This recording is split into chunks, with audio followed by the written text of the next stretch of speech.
It's wonderful to have you with us today. I was wondering if today you could tell us a little bit how you came up with the idea of making history.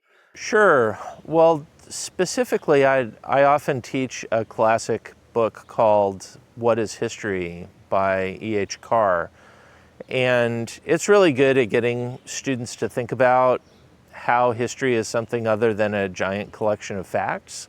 But the problem with Carr is he makes all kinds of historical references that students aren't going to get. So the ideas are golden, but the delivery has become a little tarnished over the half century since he wrote it.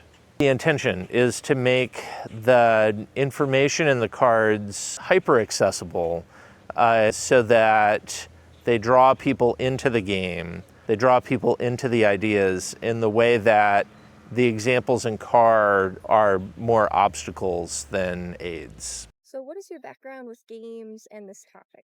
Well, I've been a gamer for as long as I can remember, and I've thought about history for as long as I can remember. So with this, as with most of the things that I write, the two sort of fell together.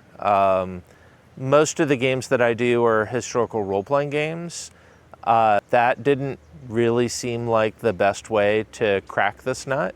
And as the game evolved, it became a card deck. It started with one deck of cards, but with a lot of projected images to help it along. But it's really tightened up as time has gone by.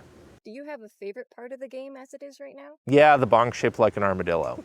That's my favorite part too. I know we've discussed this before, but could you give me a short history of where that came from, like that idea? Sure. When I was an undergraduate at a thrift store, I bought a plaster armadillo wrapped around a Corona bottle, which I thought was hilarious and provided material for a lot of discussions that seemed important then of, is this kitsch or is this camp? My girlfriend at the time didn't really appreciate it because I think it made me look sort of like a frat boy chucklehead who would have something like this.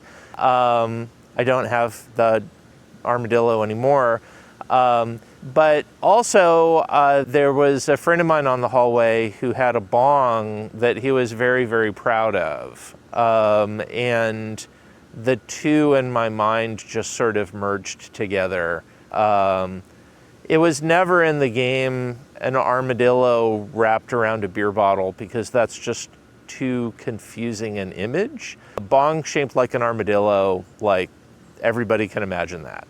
What are your things that you hope people take away from playing this game, like whether they learn or how they feel? Yeah, well, in terms of what they learn, I think it works pretty well in getting people to think about history as a much more complicated endeavor than they usually think about it. I think a lot of students assume that basically all of history is the teacher's manual of the textbook, and you just open it up and it's filled full of this is what happened. The game tries very hard to complicate that and to get people to think about why we build historical narratives and why we build the historical narratives that we build. What does it take to reconstruct one of those? What does it take to reconsider one of those?